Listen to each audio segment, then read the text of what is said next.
में मानसून ने किस तरीके से दस्तक दे दी है। देश के पूर्वोत्तर राज्यों में पिछले 3 दिनों में भारी बारिश हुई है। इससे आई बाढ़ और लैंडस्लाइड से कम 34 लोगों की मौत हुई है। असम, मणिपुर, त्रिपुरा, सिक्किम और अरुणाचल प्रदेश में राहत और बचाव के लिए भारतीय सेना, एयरफोर्स और असम राइफल्स को लगाया गया है। असम में 19 जिलों के 764 गांव में बाढ़ आ गई है। राज्य के करीब 3,06,000 लोग प्रभावित हुए हैं। बीते रविवार को 2 और लोगों की मौत के साथ राज्य में बाढ़ लैंडस्लाइड से मरने वालों की संख्या अब 10 हो गई है। त्रिपुरा में 10,000 से ज्यादा लोग प्रभावित हुए हैं। मणिपुर में सेना, असम राइफल्स और फायर सर्विस ने बाढ़ प्रभावित जिलों से 1500 से ज्यादा लोगों को बचाया है। रेस्क्यू की कई तस्वीरों में अधिकारियों की नावों और अपनी पीठ पर उठाकर लोगों को सुरक्षित जगहों पर पहुंचाते हुए देखा गया है। सिक्किम के मंगन जिले के लाचेन और लाचुंग में 1000 से ज्यादा टूरिस्ट 30 मई से फंसे हुए हैं। मंगन एसपी ने बताया कि लैंडस्लाइड, पुल ढहने और तीस्ता नदी के उफान के कारण पर्यटकों को नहीं निकाला जा सका है। सोमवार तक रेस्क्यू की उम्मीद है, जिसके बाद गृह मंत्री अमित शाह ने असम, सिक्किम और अरुणाचल प्रदेश के मुख्यमंत्रियों और मणिपुर के राज्यपाल से फोन पर बातचीत की है और हर संभव मदद का आश्वासन दिया है। उन्होंने सोशल मीडिया पर लिखा, मोदी सरकार पूर्वोत्तर के लोगों के साथ चट्टान की तरह खड़ी है। अब हम आपको 6 अलग अलग तस्वीरें भी टीवी स्क्रीन पर दिखा रही हैं। देखिए किस तरह से बाढ़, बारिश ने लोगों के जीवन को प्रभावित किया है। तो 6 तस्वीरें आप टीवी स्क्रीन पर देख रहे हैं। त्रिपुरा की तस्वीर, जहां पर लोगों के घरों के बाहर सड़क पर पानी भरा हुआ है, सड़कें जलमग्न है। सिक्किम की आप तस्वीरें देख रहे हैं, लोगों का रेस्क्यू सिक्किम में किया जा रहा है। बाढ़ प्रभावित जो इलाका है वहां से लगातार रेस्क्यू किया जा रहा है, टीमें वहां पर मौजूद है। और असम, आपको असम पूरा जलमग्न नजर आ रहा है। असम की तस्वीरें आप देखिए, किस तरीके से आप अंदाजा लगा सकते हैं कि लोगों का जनजीवन किस तरीके से बाढ़ और बारिश से प्रभावित हो चुका है। पूर्वी इम्फाल पूरी तरीके से पानी पानी नजर आ रहा है और ग्राफिक्स के जरिए भी तमाम जानकारी आप देख रहे हैं कि कल कहाँ कितनी बारिश हुई है। तो ये आप तमाम ग्राफिक्स के जरिए जान रही हैं। आइजोल, त्रिपुरा में 9 सेंटीमीटर की बारिश हुई है, यानी कि ये बता रहे हैं कि कल का आंकड़ा, कल कहां पर और कितनी बारिश हुई है। लेंगपुई, मिजोरम में 5 सेंटीमीटर बारिश हुई है। तो ये हमारी पूरी टीम ने ये डाटा तैयार किया है। अगरतला, त्रिपुरा में 4 सेंटीमीटर की जो बारिश है वो हुई है। इम्फाल, मणिपुर में 2 सेंटीमीटर की बारिश हुई है। भारी बारिश अब जिंदगी पर मुसीबत बन चुकी है। लोगों का जो जनजीवन है वो अस्त व्यस्त हो चुका है। माथेरान, कोंकण, गोवा में 3 सेंटीमीटर की बारिश हुई है। ये तस्वीरें आप देखिए, ये तस्वीरें हमने दिखा रही हैं आपको टीवी स्क्रीन पर। इन तस्वीरों से अंदाजा लगाइए कि किस तरीके से जो लोग हैं, देखिए ये टूरिस्ट जो कुछ लोग हैं वो वहां पर गए हैं घूमने के लिए, वो किस तरीके से बारिश से भागते और बचते हुए नजर आ रहे हैं, क्योंकि बारिश और बाढ़ ने लोगों के जीवन पर प्रभाव डाला है। लोगों का जो जीवन है वो अस्त व्यस्त हो चुका है। लोगों के घरों में पानी हो चुका है। मौत का आंकड़ा भी बाढ़ और बारिश से सामने आ रहा है। तस्वीरें लगातार बारिश की आप टीवी स्क्रीन पर देख रहे हैं, किस तरीके से लोग कहीं ना कहीं बारिश से परेशान नजर आ रहे हैं। और ये तस्वीरें वो हैं कि किस तरीके से जो मॉनसून है उसने पूरे देश में अब दस्तक दे चुका है।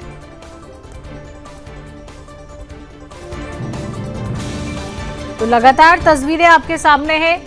प्रशासन जो है वो लगातार बचाव कार्य में जुटा हुआ है। राहत कैंप जो है वो प्रशासन की तरफ से चलाया जा रहा है। असम में बाढ़ का तांडव देखने को मिल रहा है। लोगों की जिंदगी पर संकट छाया हुआ है। जब लोग घरों से बाहर निकल रहे हैं कुछ काम के लिए, तो उनका जो जीवन है वो प्रभावित हो रहा है। लोग घरों से काम करने के लिए नहीं निकल पा रहे हैं, क्योंकि जब लोग घरों से बाहर निकल रही हैं तो घरों के बाहर सड़कें जो हैं वो जलमग्न नजर आ रही हैं। सड़कों पर लबालब पानी एक तरीके से कहें तो वो भरा हुआ है। बाढ़ जैसी स्थिति बनी हुई है। कई जगहों पर बाढ़ आई है, बारिश आई है, लोगों का जनजीवन अस्त व्यस्त हो चुका है। हालांकि प्रशासन लगातार काम कर रहा है। राहत कैंप प्रशासन की तरफ से चलाए जा रहे हैं। देश के प्रधानमंत्री नरेंद्र मोदी भी लगातार नजर बनाए हुए हैं। फोन पर भी उन्होंने बातचीत की है। केंद्रीय गृह मंत्री अमित शाह भी लगातार जो है वो नजर बनाए हुए हैं। और किस तरीके से राहत कैंप जो है वो प्रशासन की तरफ से चलाया जा रहा है। चारों तरफ आप देखें तो पानी ही पानी आपको नजर आएगा। असम में जो है कई लोग जो है वो अपने घरों से बेघर हो चुके हैं। बाढ़ और बारिश ने इतना प्रभावित लोगों को कर दिया है कि लोगों को अपने घरों को छोड़ना पड़ा है, क्योंकि लोगों के घरों के अंदर भी पानी जो है वो प्रवेश कर रहा है।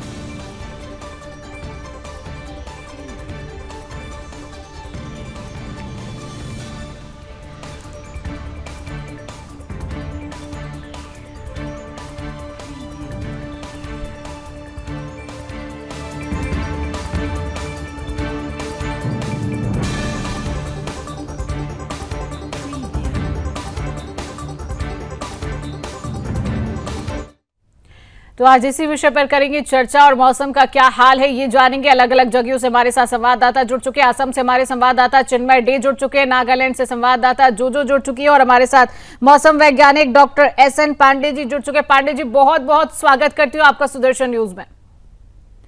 तो सबसे पहले असम का हाल हम जान लेते हैं चिन्मय से। चिन्मय, असम से क्या तस्वीरें सामने आ रही है, किस तरीके की तस्वीरें हैं? बाढ़ और बारिश ने लोगों को कितना प्रभाव डाला है, अभी क्या स्थिति वहां पर बनी हुई है चिन्मय? जी जी, देखिए असम में 4 दिनों से बारिश हो रही है और बारिश के चलते चारों ओर सिर्फ जलमग्न है, पानी ही पानी नजर आ रहा है। और खास करके आप बोलिए दिमासा जिला बोलिए, कछार जिला बोलिए या कामरूप बोलिए या डिब्रूगढ़ जिला बोलिए, हर तरफ से पानी पानी है।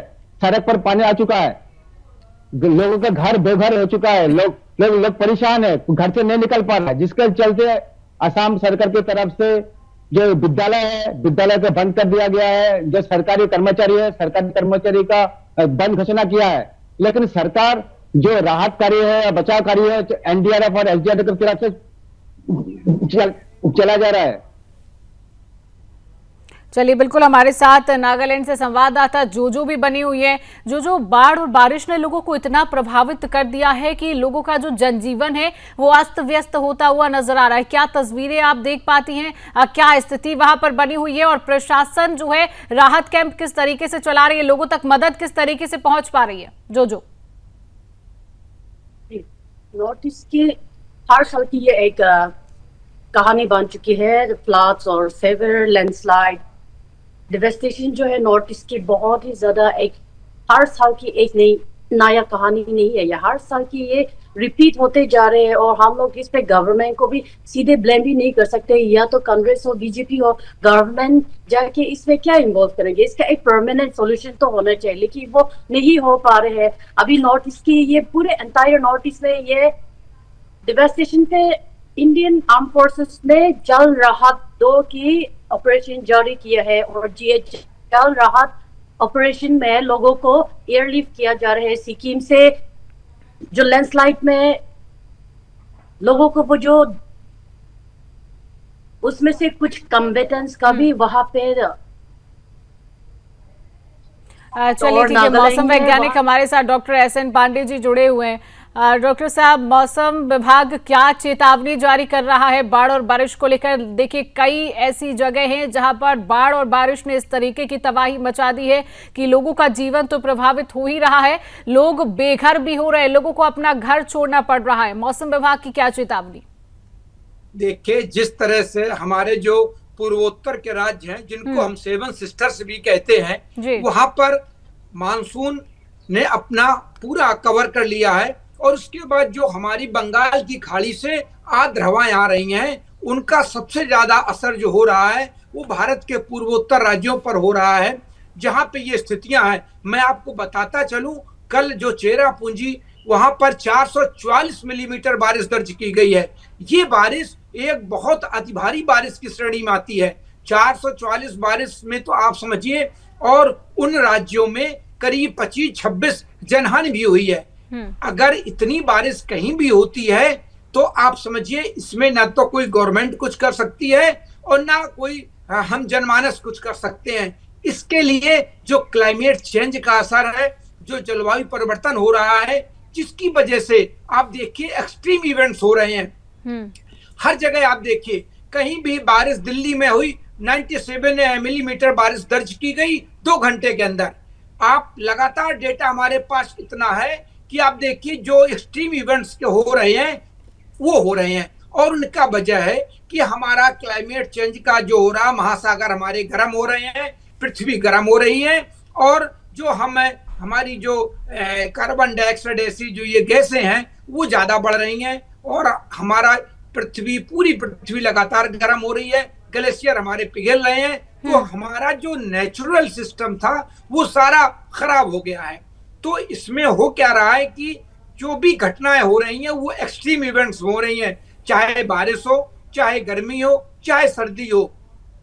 और जब सिस्टम कहीं बन जाता है, बंगाल की खाड़ी से जो लगातार हवाओं का, आर्द्र हवाओं का एक थ्रो पूरा हो रहा है पश्चिमी पूर्वोत्तर राज्यों पर, तो देखिए बादल बन रहे हैं और बारिश हो रही है। वहां की स्थिति बहुत खराब है। और मैं आपके सम्मानित चैनल के माध्यम से एक बात सलाह देना चाहूंगा कि अभी जो लोग पूर्वोत्तर राज्यों में जाना चाह रहे हो, वो कृपया करके अभी अपने जाने को स्थगित कर दें, और अगर उन्होंने रिजर्वेशन या अपने टिकट करा लिए हो तो उनको भी कैंसिल कर दें, क्योंकि अभी फिलहाल यही स्थितियां बनी रहने की पूरी संभावना है। कब तक ऐसी स्थिति बनी रहेगी, इसका कोई अंदाजा? कब तक ऐसी स्थिति? देखिए अभी एक हफ्ते तक तो दिख रही है, ये 10 तारीख तक तो संभावना ही बनी रहेगी, लेकिन बारिश कम ज्यादा होती रहेगी, कभी बारिश कम होगी, कभी ज्यादा होगी, लेकिन स्थितियां इसी तरह बनी रहेंगी। क्योंकि अभी भी जो अरब सागर की हवाएं आ रही हैं पूरे हमारे देश पर, तो उन्होंने क्या किया है, जो दक्षिण एशिया से आ रही हैं, वो हमारे इस मानसून को आगे बढ़ने से भारत पे रोक रही हैं।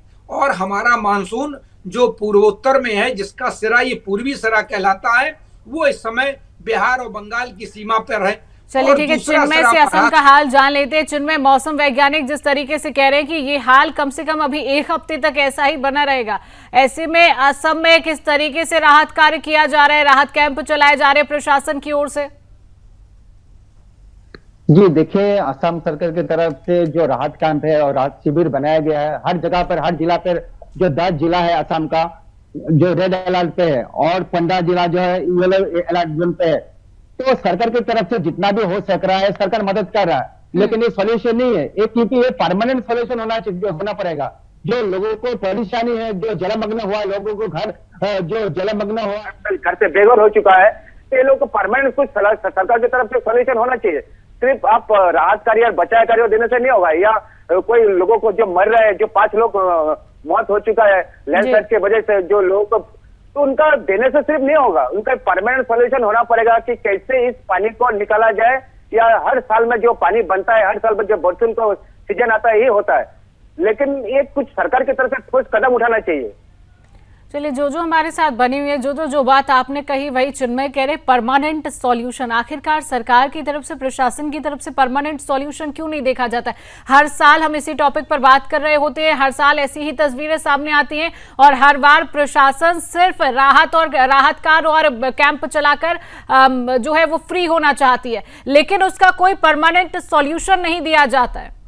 जो एग्जैक्टली यही तो हम नॉर्थ ईस्ट वाले, वहाँ जो निवासी वाले को पता है कि इस स्थिति में हम लोग किस तरह से गुजारा करते हैं। यही हर साल इंडियन आर्म फोर्सेस की सहारा ये लोग आके कोई ना कोई ऑपरेशन जारी करके लोगों को बचा लेता है, लोगों को रिलीफ देते हैं, लेकिन ये रिलीफ सिर्फ एक टाइम का रिलीफ है। आर्म फोर्सेस की ऑपरेशन, उनकी ह्यूमैनिटेरियन डिजास्टर मैनेजमेंट की वो जो उनकी एक सहायता होता है, this is not a solution. So we urge for a permanent solution which is through a proper mandate. और अभी नागालैंड में हमारे ये NH-29, अब ये NH-29 क्लोजर से कितने लोगों को नुकसान होगा? ये कोहिमा दीमापुर की एक उसका क्लोजर का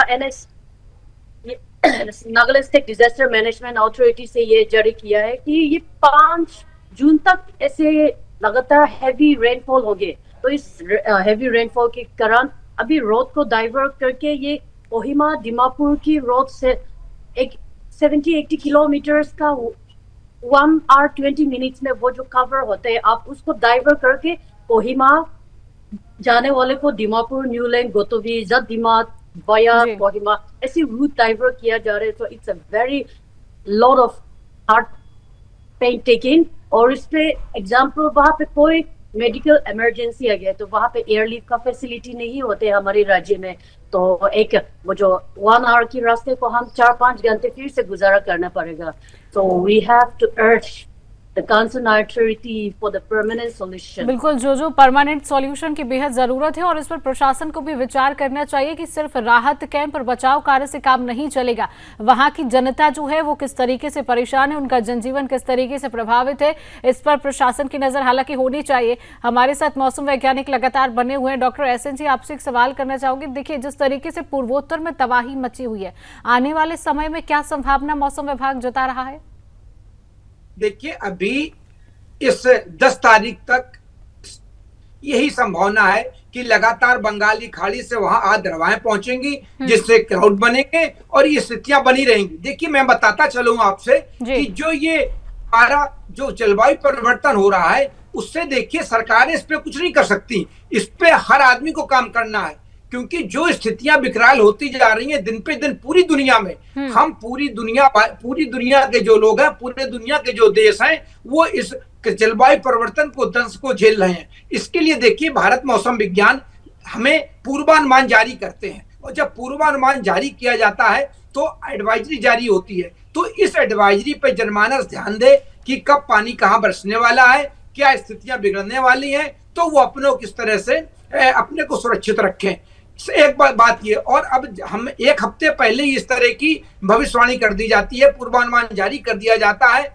लेकिन आप कहिए कोई सरकार इस तरह के नेचुरल फिनोमेना को रोक सकती है? तो ऐसी संभावना नहीं है, क्योंकि आप देखिए पूरी दुनिया में स्थितियां यही हो रही हैं। हमारे ग्लेशियर पिघल रहे हैं, हमारे समुद्र गर्म हो रहे हैं, समुद्र का पानी बढ़ रहा है, ये स्थितियां सब जगह हैं। और हम लोग जो इंडिविजुअल हैं, इस पे ध्यान नहीं दे रहे। इंडिविजुअल रूप से हमें नेचर से लड़ना पड़ेगा, हमें इसके लिए काम करना पड़ेगा, हमें एयर कंडीशन छोड़ने पड़ेंगे, हमें गाड़ियां जो हमारी ग्रीन हाउस गैसेज हैं उनको कम करना पड़ेगा उत्पादन, चाहे हमारी एनर्जी से हो रहा है, चाहे हम एनर्जी उससे पैदा कर रहे हो, कुछ भी कर रहे हो। तो ये स्थितियां आगे आने वाले सालों में और विकराल होने वाली हैं। पूरे दुनिया के वैज्ञानिक इस ओर इशारा कर रहे हैं, और लगातार आपको आगाह किया जा रहा है पूरी दुनिया को कि अगर यही स्थितियां बनी रही तो आगे आने वाले दिनों में स्वास्थ्य की समस्या नंबर 1, नंबर 2 हमारा होगा खाद्यान्न उत्पादन, और नंबर 3 विस्थापन। अब देखिए, जो जोशीमठ था पूरा दरक गया, पहाड़ दरक रहे हैं, आपके चाहे पूर्वोत्तर के हों, चाहे उत्तराखंड के हों, कहीं के भी हों। अब देखिए लगातार इस तरह की स्थितियां होती जा रही हैं और हमारे पहाड़ दरकते जा रहे हैं। इनके लिए हमें इंडिविजुअल रूप से काम करना होगा, और चाहे हमारा सरकारें इस पर ज्यादा नहीं कर सकती हैं, ना इंस्टीट्यूट कर सकते हैं, ना कोई कर सकता है, क्योंकि हमें जलवायु परिवर्तन के दंश को झेल रहे हैं, इससे लड़ना पड़ेगा। हमें और चीजें सोचनी पड़ेंगी, हमें नेचुरल जो हम इस्तेमाल कर रहे हैं चीजों का, उनको भी हमें पेड़ काट रहे हैं, हम लगा नहीं रहे हैं। तो ये स्थितियां बहुत खराब हैं। चलिए, बिल्कुल ठीक है एहसन जी, तमाम जरूरी जानकारी आपने हम तक पहुंचाई, हमारे दर्शकों तक पहुंचाई, और इतना समय दिया आपका हमारे साथ जुड़ने के लिए बहुत बहुत धन्यवाद। चिन्मय और जो आप भी तमाम जानकारी साझा करने के लिए आप दोनों का बहुत बहुत धन्यवाद।